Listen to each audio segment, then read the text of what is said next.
Screen पर हमको class 10th का विज्ञान का असाइनमेंट का आंसर दिख रहा है सितंबर मंथ का। एक एक क्वेश्चन के आंसर मैं एक्सप्लेन करूंगा, इसलिए वीडियो को आपको लास्ट तक देखना होगा। चलिए एक एक क्वेश्चन को हम सबसे पहले समझते हैं। बहुत अच्छे से कंप्यूटर फॉन्ट में लिखा गया है, आपको कहीं पे भी कोई दिक्कत नहीं होगी। पहला क्वेश्चन ये था हमारा कि आधुनिक आवर्त सारणी में समूह में ऊपर से नीचे जाने पर एवं आवर्त में बाएं से दाएं जाने पर कुछ चीज़ें दी गई हैं जिसमें कैसे कैसे परिवर्तन होता है। जैसे पहला दिया गया था आयनन विभव। तो आयनन विभव में आप देखिए कि जब भी वर्ग में ऊपर से आप नीचे जाते हैं, जैसे समूह में आप ऊपर से नीचे जाते हैं, तो परमाणु त्रिज्या बढ़ती जाती है जिससे आयनन विभव कम हो जाता है। इसके बाद आता है कि आवर्त में अगर बाएं से दाएं जाते हैं तो आयनन विभव बढ़ता है, क्योंकि परमाणु संख्या बढ़ने से नाभिकीय आकर्षण जो होता है, जो इलेक्ट्रॉन है लास्ट में उसको जो नाभिक खींचते हैं अपनी तरफ, वो बढ़ जाता है बाएं से दाएं जाने पे। इस वजह से आयनन विभव भी बढ़ जाता है। अब आयनन विभव होता क्या है? एक इलेक्ट्रॉन को निकालने के लिए जितनी हमको विभव लगानी पड़ती है, जितनी आप समझिए संक्षेप में कि जितनी ऊर्जा की ज़रूरत होती है, उसी को हम विभव मान लेते हैं। इसके बाद हम क्या पढ़ते हैं? संयोजकता। संयोजकता के साथ क्या होता है?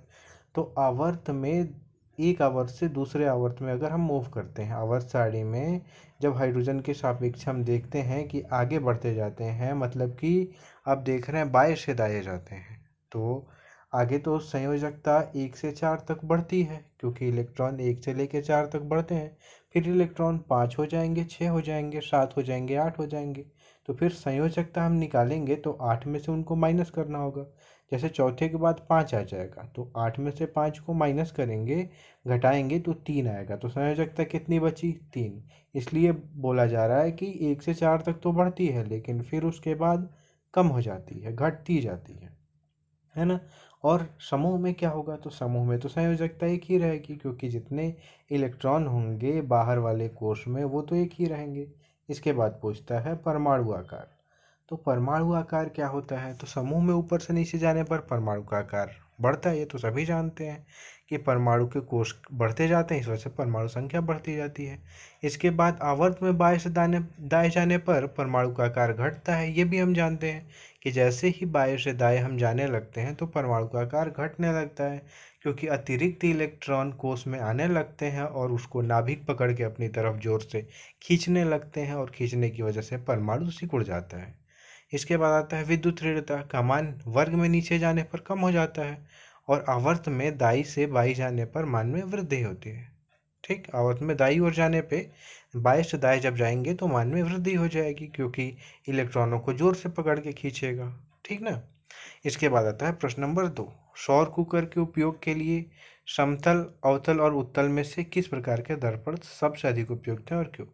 तो सब सौर कुकर के उपयोग के लिए अवतल, समतल और उत्तल दर्पण में से समतल दर्पण सबसे उपयुक्त है। ऐसा इसलिए है कि परावर्तन की घटना हेतु समतल दर्पण अच्छा होता है। आप भी जानते हैं समतल दर्पण सबसे अच्छा परावर्तन करता है। इसके बाद सोलर सेल के कोई दो उपयोग लिखिए। तो सोलर सेल के कौन से दो उपयोग हैं? आप देखिए, सोलर सेल से विद्युत ऊर्जा प्राप्त होती है, और यहाँ पे जो बिल्कुल प्रदूषण रहित होती है। सोलर पैनल से जो विद्युत बनता है उसमें प्रदूषण कुछ भी नहीं होता। इसके बाद सोलर पैनल के उपयोग से कोयले तथा पेट्रोलियम जैसे और नवीकरणीय ऊर्जा स्रोत को संरक्षित किया जा सकता है। सोलर पैनल को अगर हम यूज करते हैं तो कोयला और पेट्रोलियम का यूज करना हम कम कर देते हैं, ये यहाँ पे बोला गया है ना। तो ये बहुत अच्छे से आपको आंसर लिखा गया है। इसके बाद क्वेश्चन नंबर 3 आता है कि मेंडलीफ के आवर्त सारणी की कोई 4 उपलब्धियाँ लिखिए। तो मेंडलीफ ने जो हमें आवर्त सारणी दी, सबसे मेन बात उसकी क्या थी कि तत्वों को उनके परमाणु भार के बढ़ते क्रम में वर्ग में रखा जाना। उन्होंने तत्वों को परमाणु भार के बढ़ते क्रम में रखा अपने आवर्त सारणी में। इसके बाद हाइड्रोजन को सारणी में ऊपर सबसे अलग रखा गया, हाइड्रोजन को अलग प्लेस दिया। ये सबसे अच्छी बात थी मेंडलीफ की, क्योंकि हाइड्रोजन तो दोनों चीज़ों का गुण दिखाता है। एक तो आपका मेटल का, जिसको आप हिंदी में क्या कहते हैं? मेटल को, मेटल को आप हिंदी में धातु कहते हैं। तो धातु में भी आता है, और वो नॉन मेटल्स में भी आता है, अधातु में भी आता है। तो क्यों आता है इसको आपको बताया जाएगा, लेकिन आप यहाँ पे इतना ही समझिए। इसके बाद सभी क्वेश्चन जितने भी आपके असाइनमेंट आएंगे, सारे के क्वेश्चन आंसर यहाँ पे आपको एक्सप्लेन कर दिए जाएंगे। और बहुत अच्छे से, इसलिए वीडियो का डिस्क्रिप्शन आप चेक कर लीजिएगा, कमेंट करके और लाइक करके इस वीडियो को जाइएगा, कमेंट करके आपको बताना होगा। इसके बाद आता है तीसरा पॉइंट, साड़ी में कुछ रिक्त स्थान छोड़े गए क्योंकि मेंडलीव का मानना था कि भविष्य में नए तत्वों की खोज होगी। मेंडलीव इतने जानकार थे कि कुछ जगह छोड़ दी और उन्होंने ऐसी जगह छोड़ी जहाँ पे अब जो तत्व खोजे गए हैं उनकी प्रॉपर्टी, उनकी जो क्वालिटी है बिल्कुल सेम आती है जैसे मेंडलीव ने सोचा था। तो ये बात। इसके बाद आता है उन्होंने नए तत्वों के रासायनिक संरचनाओं की भविष्यवाणी की थी। उन्होंने क्या किया था कि जो नए तत्व हैं जो अभी खोजे जा रहे हैं, मेंडलीव तो बहुत पहले चले गए हैं, लेकिन उनके द्वारा जो बताए गए रासायनिक संरचना थी कि अब जो तत्व मिलेंगे आगे उनकी रासायनिक संरचना ऐसी थी, ऐसी होगी, तो वो अब खोजे जा रहे हैं, तो उनकी रासायनिक संरचना बिल्कुल वैसे ही मिल रही है। इसके बाद पूछा जा रहा है अनुवांशिकी के जनक कौन है, तो ये तो सब जानते हैं, आप भी जानते हैं, मेंडल है। इसके बाद आता है मनुष्य में लिंग निर्धारण की प्रक्रिया का केवल आरेख चित्र बनाइए।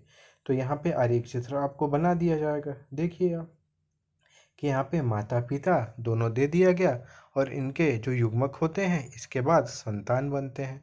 तो यहाँ पे आप अच्छे से इसको बना लेंगे, ड्रॉ कर लेंगे, पुत्र बनेंगे। जब एक्स वाई होगा तो और सिर्फ एक्स एक्स एक्स होगा तो पुत्रियाँ बनेंगी। ये आप जानते हैं, बहुत अच्छे से आप ड्रॉ कर लेंगे इसको।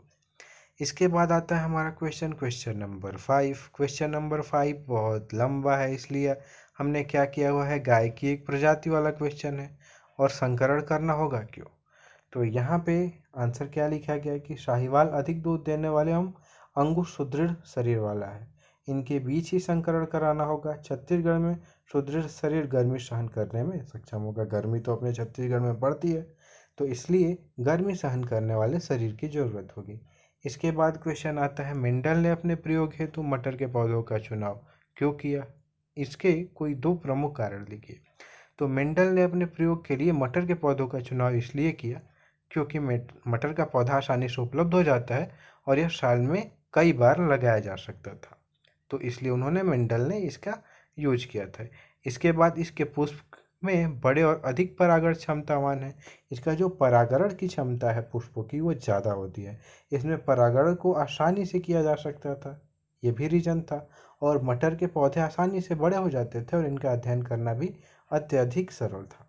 तो आप देख लिए यहाँ पे सारे आंसर दे दिए गए, और भी सब्जेक्ट के असाइनमेंट के आंसर आपको दिए जाएंगे। आप यहाँ पे सब्सक्राइब कर लीजिए चैनल को, और चलिए देखते हैं आप इसके पीडीएफ को कैसे डाउनलोड कर सकते हैं। असाइनमेंट के आंसर के पीडीएफ को डाउनलोड करने के लिए आपको गूगल पे जाके सर्च करना होगा cgbasicsupport.in। उसके बाद आपको इस वेबसाइट पे जाना होगा, इसको नीचे स्क्रॉल करना होगा, ऑप्शन दिखेगा आपको असाइनमेंट 2021-22, उस पर क्लिक करके सभी सब्जेक्ट के असाइनमेंट के आंसर के पीडीएफ आप इजीली डाउनलोड कर सकते हैं।